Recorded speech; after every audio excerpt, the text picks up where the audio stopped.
I'm not a religious person. I don't believe in fate and all that. But I know that there is a thing called chance and serendipity. Sometimes some things happen which you have no explanation for.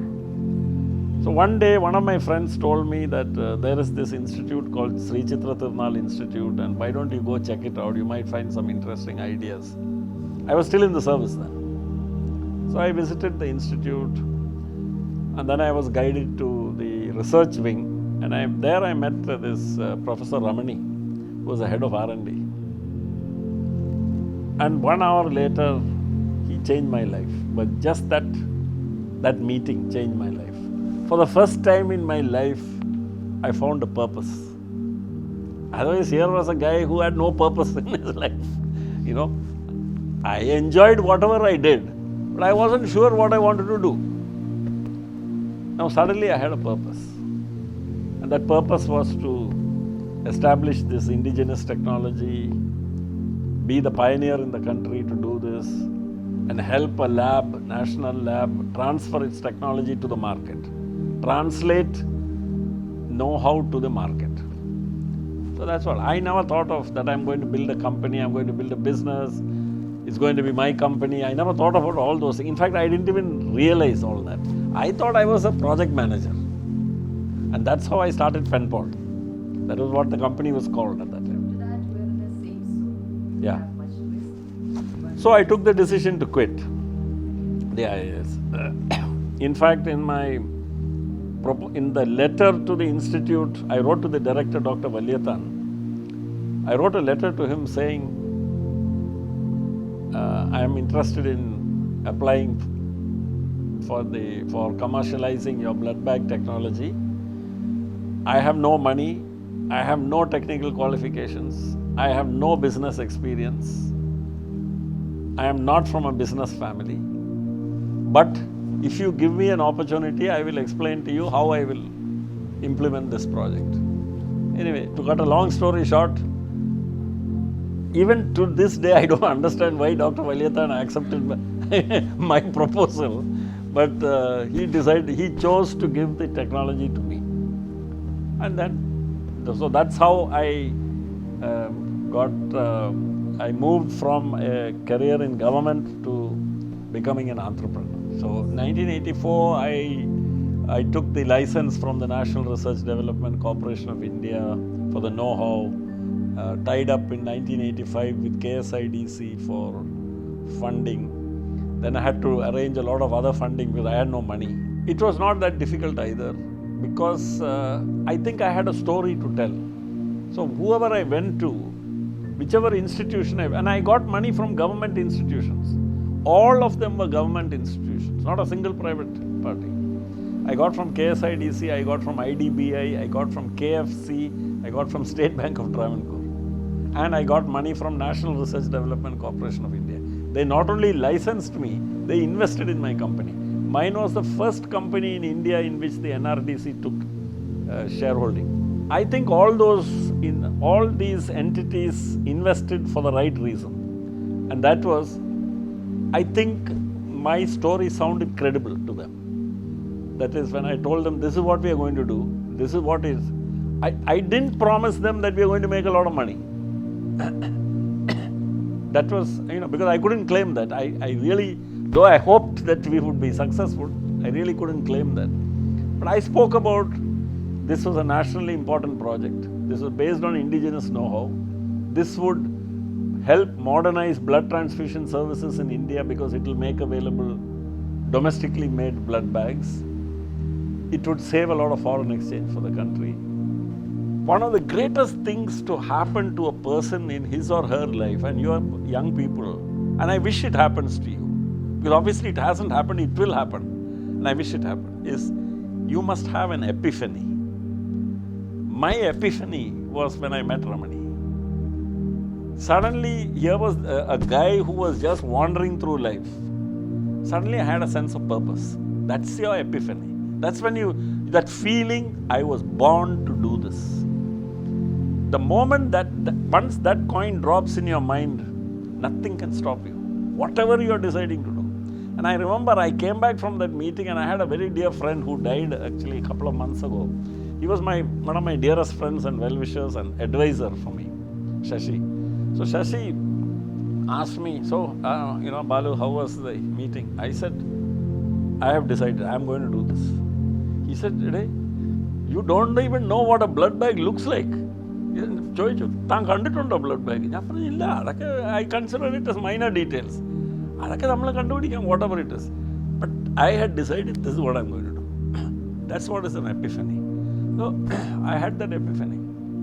So when I look back on I think what was the quality which made me succeed, one possible thing was I had this epiphany and I was willing to do anything to make this succeed. I was willing to go to any lengths and work and go and knock at every door and all. But I suspect that's what all entrepreneurs do. At least most entrepreneurs, I'm sure, are doing the same thing. I worked hard, so do all the others. And so what was that element which differentiates me from the other 14? I think I was lucky. Luck smiled on me, luck did not smile on them. See, this is a factor which nobody takes into account, and that's where all the narratives give a wrong impression. We think, like it is like saying, all successful people are hardworking. But the reverse is not true. All hardworking people are not successful. So, see, my entrepreneurial journey started at around, I just crossed 30. And I sold my company 30 years later when I was 60. So, it was very clear to me that I am not going to do another entrepreneurial role, because I knew that, thing like what I did, you can do once in a lifetime. You can't, and at 60, you really, no matter, see, and the other problem is also, these are all contradictory things. Money is only one part of the game. See, I started Penpol, I started my project with no money. So the fact that I didn't have money did not stop me from becoming an entrepreneur. Now the fact that today say I have some money does not mean I can be an entrepreneur. I must have a project, I must have a sense of purpose, I must have the drive. If I have all that, then the fact that I have money may help. But if all I have is money, then it's not going to help. So today, it is not that I don't have project ideas. I have plenty of project ideas. I want to get people to come, take those project ideas and make it a success. And I know I can help them, start up those ventures and all that. But I don't want to do it. I don't want to go through what I went through. I don't think I have the stamina for it.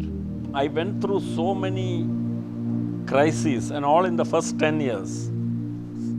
When I really thought I made a big mistake. When I had a wife and 2 small kids, and I had thrown up what was considered to be a coveted job, and I was now up to my eyeballs in debt, and the project was failing, and the bank was recalling the loan. Kerala Finance Corporation was recalling the loan. I knew, Saturday evening I get the registered acknowledgement due letter, which unsuspectingly I open and I find it's a loan recall letter sent on Saturday evening. So sent in such a cunning way that Sunday I cannot get a stay, and Monday morning they are going to come for revenue recovery. So that Sunday I remember I went and met the finance minister of the state. I don't know him. I just barged into his residence in that colony in Trivandrum where the ministers have their bungalows. And that was the Mr. Vishwanatha Menon, who was a finance minister, Marxist party guy. And I told him, this is who I am, and he didn't know me. I said, this is and the person who took me to see him was late E. Chandrasekharan Nair, who was my old boss. So he said, you hear what Balagopal has to say. So I told him, I explained my problem. I said, of course my company is not doing well, it's struggling, but I said, keeping all the financial institutions informed. I've paid all my dues, etc. I can't understand why this loan recall. I should be given time because I'm passing through some difficulty. And I must say to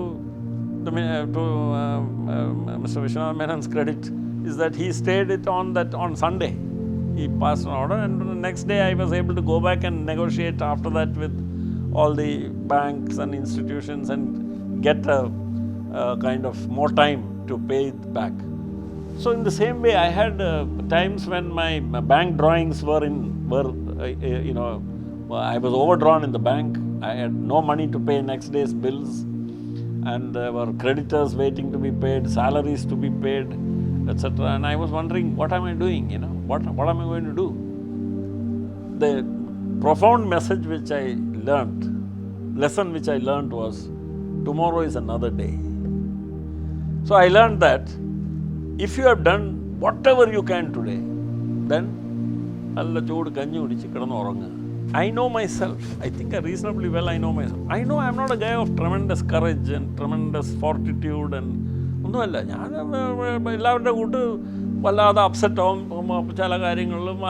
I have hyper active imagination. ആലോചിക്കാൻ പാടില്ലാത്ത കാര്യങ്ങളെല്ലാം ആലോചിക്കും. അയ്യോ ഇതാണ് waste കേസേ ആലോചിക്കത്തുള്ളൂ. അങ്ങനെ. അപ്പം with all this I wondered to myself, how did I survive not one day, not 1 month, not 1 year, almost 6-7 years during a 10-year period? How did I survive it? The only explanation I can think is something used to tell, I used to finally say, anyway, I've done all I can today. Let me go to sleep. Tomorrow morning we'll see.